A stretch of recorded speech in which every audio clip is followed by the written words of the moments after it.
Well, guys, it looks like we have lost another legend.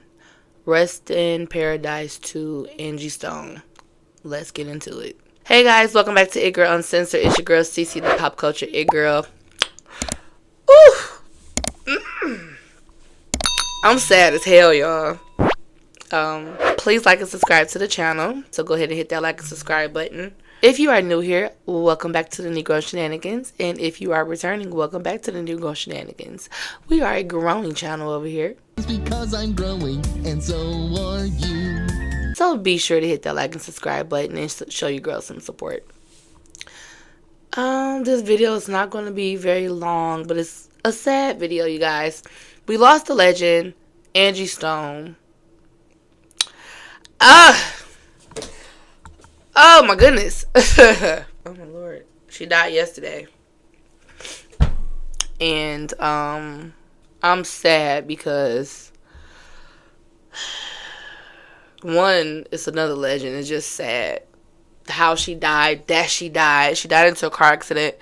Like when I think of Angie, I think of that her song, My Sunshine Has Come.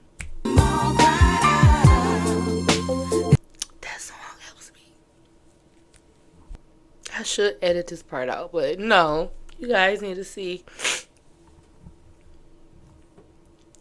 Let me hurry up before my lashes fall off because I'm crying. So you guys, I work at the plant. Operation Get CC out the plant immediately. And sometimes when you're just on the line, you have no choice but to just think, right? Because I'm working on trucks and stuff. And I was having such a bad day. Sorry, I gotta talk in my lower register because I'm hoarse, so my higher register is a little pitchy. And I'm playing, the music is playing, and I felt so defeated this day. I have a lot of days like that, but oh my god, and this song came on. It's like the way it comes on though, it's so beautiful.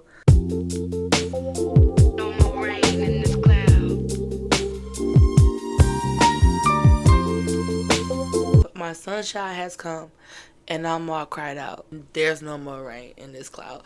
Like, it's just kind of like overcoming. Like, crying it out, getting it out, recognizing that you got all this shit going on, but get it out, and you just gotta face the day, But that song, it's my favorite song because, like, from her, because it's a very uplifting song, and it just makes me want to keep going, Angie Stone was killed in a car crash. And I'm doing that for a reason. It was a Sprinter she was in with her band. 9 people were in the car, and she was the only one so far. The reports are saying that that passed away. And the car flipped over like 3 times, and then it was hit by an 18-wheeler. The fact that she's the only one that died, it's like reminiscent of Left Eye when she's the only one out in the car that passed away. And it's just like, how? Angie Stone contributions to the industry. I hate that she was repeatedly overlooked. And my girl was a Sagittarius, which also, I didn't realize that. And it explains a lot because she was always fighting for herself. She didn't get her just due, and she was fighting for that, and she rightfully so. You guys may know her for singing, Black Brother, Strong Brother. My deep ass voice right now, like that. She made like the theme song for black men because y'all asses needed some uplifting, even though y'all don't appreciate us. Not all, but a lot of y'all. But in the world where the world is targeting the black man, she made a song embracing the black man. Want the whole world to know about my black brother. So Angie Stone and the Sequence, they actually became the first female hip hop act to be signed to the Sugar Hill Records. They were the second rap group, but I believe the first female act to be signed to Sugar Hill Records in the late 70s with their hit song Funk You Up. And they wrote a lot of songs for people. Like, they wrote Sugar Hill Gang a lot of their hits. What's it called? Apache? That's the one where Will and Carlton ironically, Cardi and them just sampled that song, and Cash Doll. I just did a video about that song. But they wrote a lot of music, and they just was not given the credit and respect that they deserved. I think one of the biggest disrespectful things that they had endured in this industry is when their song "Funk You Up" was sampled several times, especially by Dr. Dre and Bruno Mars. It was a battle. It was Uptown Funk. And Angie, she honestly, and this is where I will give Vlad credit, because he do give a platform for a lot of our artists. A lot of people, y'all call him a culture vulture, and he gets on my goddamn nerves too, because he be trying it a lot. However, he does give platforms to a lot of our people, give them a platform to speak. And I like that he had, but he didn't interview her. It was Sean Perez that interviewed her. And I remember when, I'm going to go back and watch the full interview, and I would encourage you guys to do so, because this is her talking about her legacy. So go ahead and give Vlad some goddamn views. But she talked about how everybody got paid off of Uptown Funk but her and her band members. And it's like they have the most visible influence in the song. And she even said that Bruno had mentioned how he was influenced by, the sequence, but then you can't find that article anywhere ever.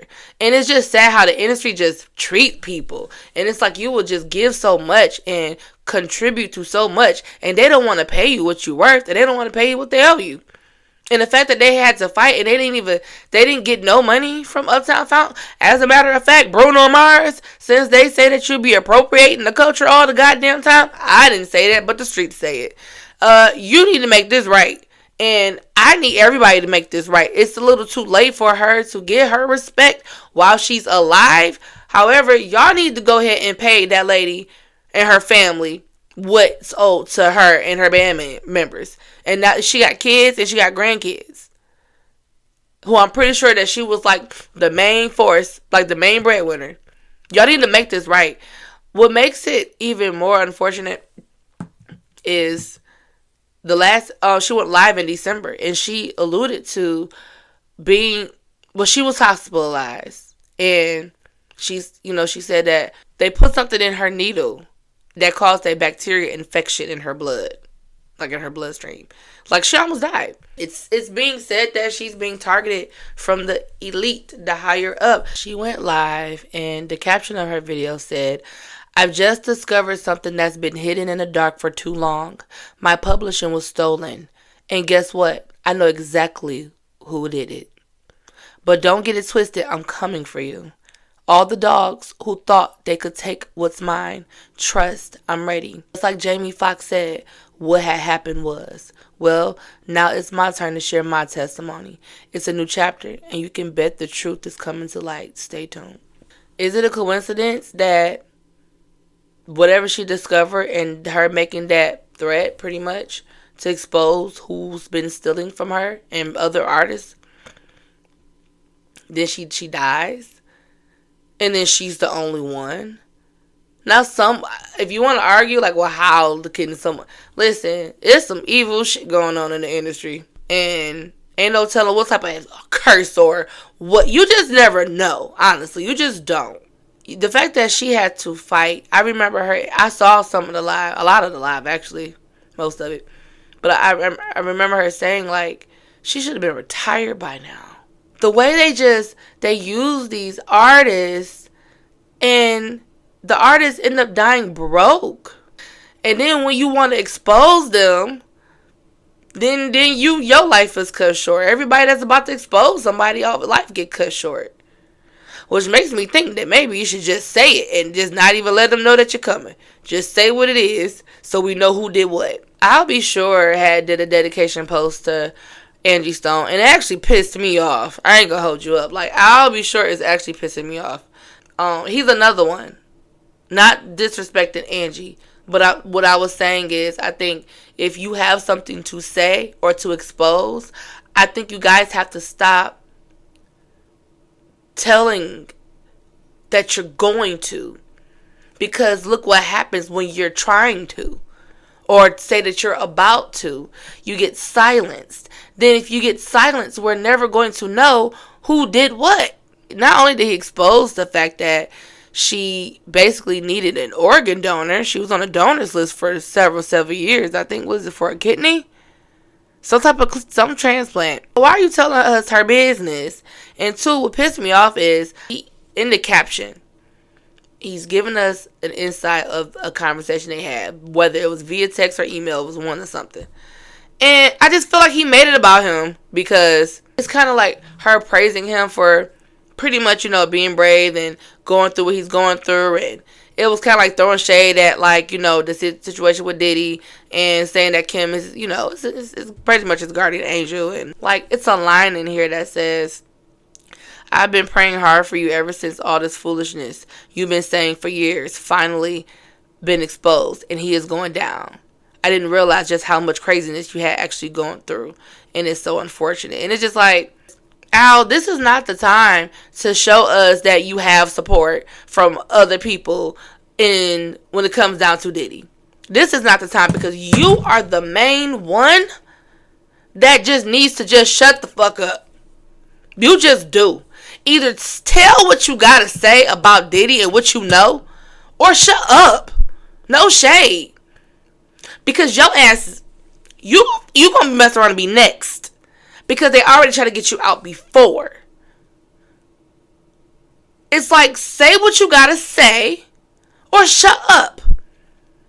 Because then if you keep eluding, then we're never gonna know what it is that you want us to know. Let me move on. That made me mad. Angie Stone, she just contributed to so much to neo soul music, and like, she was the theme song Girlfriends. Ooh, my girlfriend, through thick and thin. Like, what? She was fighting so much. All she wanted was her flowers and her just due. And her quaint, well-deserving quaint. And it's just so sad that she had to go like that. I just wish that she didn't have to spend her whole life fighting to get what should rightfully have been hers. And it's just sad that we in the world where you grow up wanting to be an entertainer because that's what's in you. You have this talent, and then you want to make it to Hollywood. You want to do what you see the people before you have done, and then you get there, you realize that it's not what it's cracked up to be, and it's actually worse. And you just got to go through so much. And rest in peace to Angie Stone. You will be missed. Tell me what you guys' favorite songs. Tell me what you guys think. It's your girl Cece with Pop Culture It Girl, and I'm out. Bye. Child, I couldn't let this video end without me getting into a little mess, just a little bit. It is it, Girl Uncensored, so let me just go ahead and add this in here while we at it. Alright, Angie, let's talk about it really quickly, girl. Now, see, Angie, she used to be in a relationship with D'Angelo, and they got a son, right? She got a daughter as well, Diamond, with somebody from Funky Plus 4, Little Rodney. She said that her and D'Angelo met sometime in like 93 when he was like 19. But the streets say it's unclear where they met, and it's a discrepancy as far as how old he was when they met. So some say that he was a little like 17, 18, but she said it was 19, so that's where we're gonna go. Okay? But she was like, what, 30? She was like in her 30s when they were, dating. So it's just like, okay, girl. Okay. She kind of put him, not kind of, she helped him get on or whatever. Even braided the man hair on the cover of his first album. She helped write some songs on there. Like, she put that man together. She had D'Angelo when he looked like this. When he looked like that. And did. And Angie Stone went through a lot of scrutiny from the public because she was starting to become heavyweight. She was smaller when they met, but as time went on, due to health issues, she's starting to gain weight. So you got everyone was pretty much basically, let's call it what it is. Like, what is he doing with her? This attractive, fine young man. What is he doing with an older woman that's overweight? And so she talked about how at one of the award shows they actually had her like ride separately from him, and he had came as Vivica Fox's date. And she had to just sit in the background behind them and just have all these camera flashes in her faces while they get all the press. And then there was another incident where Madonna sat in that man's lap and kissed him all in the mouth in front of Angie. So she had to deal with that and a lot of like backlash from the public of feeling like, he should be with somebody else and not her. So that definitely weighed onto her confidence and whatnot. And then years later, she ended up, after they broke up, she ended up getting with somebody named Asante or Ashante or something like that. And child, baby. Because see, she was engaged, and I believe he was on the show with her on R&B Divas. But the tea had happened. That man was sleeping with somebody from the production team, along with other women. That man was sleeping with somebody on the production team of the show. That's why Angie ain't carried her ass back on R&B Divas after that. Okay, and he was sleeping with a whole bunch of other women. So she had to just call off the engagement. She said she was the only one that had blinders on. So my girl wasn't lucky in love. Okay, and that's very unfortunate for her. But she ended up turning her life over to God, and the rest was history when it comes down to that. So we really don't know any much information about her love life after that. But I just had to go ahead and give y'all a little bit of that little tea because this is Girl Uncensored. Okay, but I mean, Angie had to be that it girl because she had D'Angelo, honey. Period. Brown sugar, babe. She also said that Idris Elba tried to shoot his shot when he played a love interest in one of her videos, but she ended up turning him down. Like, girl, don't sleep on Angie, because Angie was an it girl.